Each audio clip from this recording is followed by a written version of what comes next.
guys, welcome back to my channel. If you're new or simply not yet subscribed, I'm Brittany, and definitely make sure to hit that subscribe button. Subscribing, liking, commenting, even just watching my videos helps me out so much, and I'm so appreciative of it. So thank you for anybody that does that. And with that, let's dive into our topic for the day. So some say that northwestern Rhode Island had been cursed by some dark force in the past. So there's many strange things that people have encountered here. And some may say that it's just your imagination. There are 5 men that would strongly disagree with you. One night in Gloucester, Rhode Island, they would encounter the Gloucester Ghoul. Albert Hicks was the last person to be executed for piracy in America.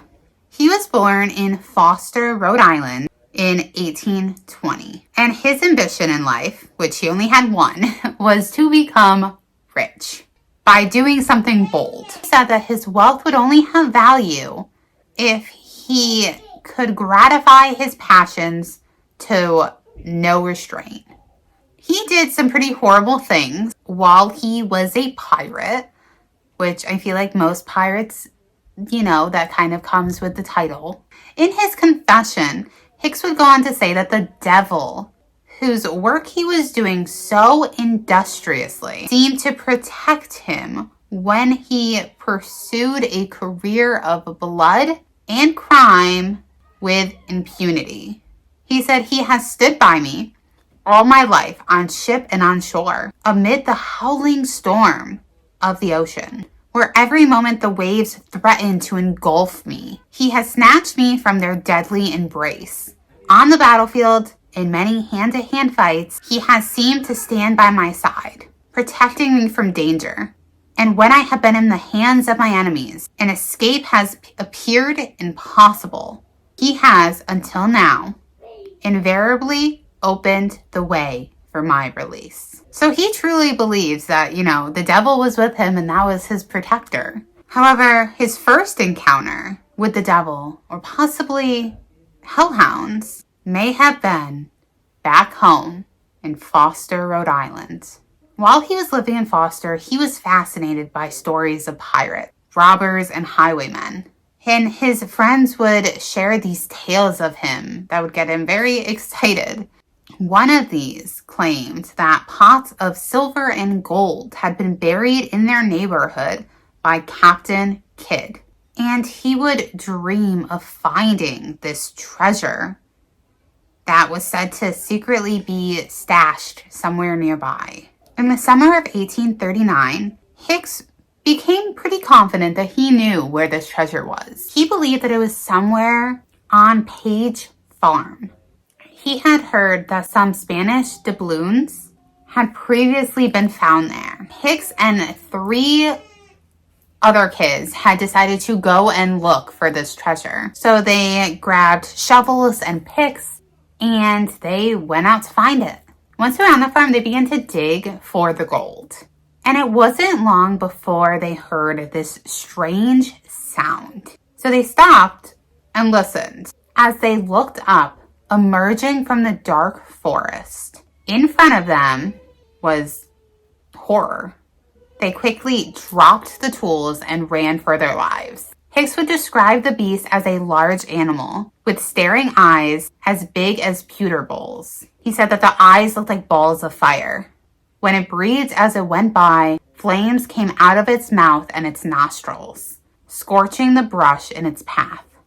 It was as big as a cow, with dark wings on each side, like a bat. It had spiral horns, like a ram's, as big as a stovepipe. Its feet were formed like a duck's, and measured half a foot across. The body was covered in scales, as big as clamshells, which would make this rattling noise as the beast moved. The scales would flop up and down. The thing had lights on its side, like those shining through a tin lantern. And before they even saw it, they smelled burnt wool. And he said that he had this feeling of suffocation come over him. The monster seemed to appear out of nowhere and disappear in the same manner.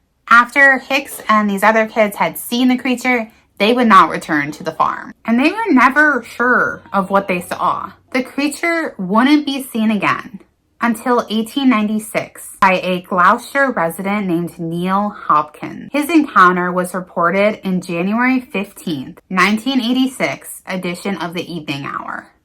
On the cold winter evening of January 13th, Neil was on his way home from work in Putnam, Connecticut. Now, he had walked this path alone many times before, but this evening was different. He had this off feeling. And when he reached the darkest point of the route, he would hear a sound from deep in the forest. And this sound was quickly moving towards him. Suddenly, this supernatural creature came charging from the darkness and began to pursue him.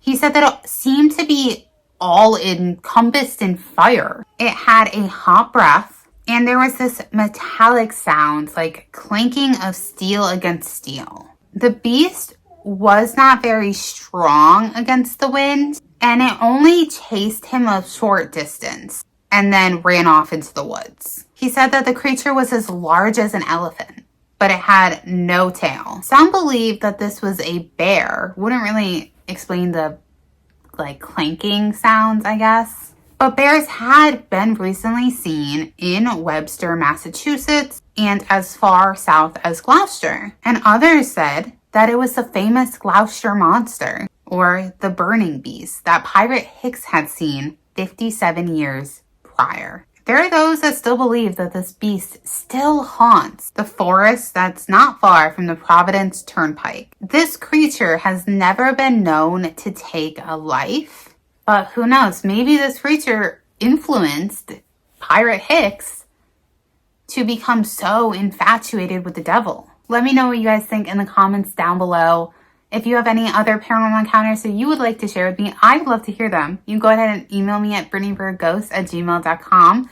Make sure to like this video, hit the subscribe button, and until my next one, I love you guys. Bye.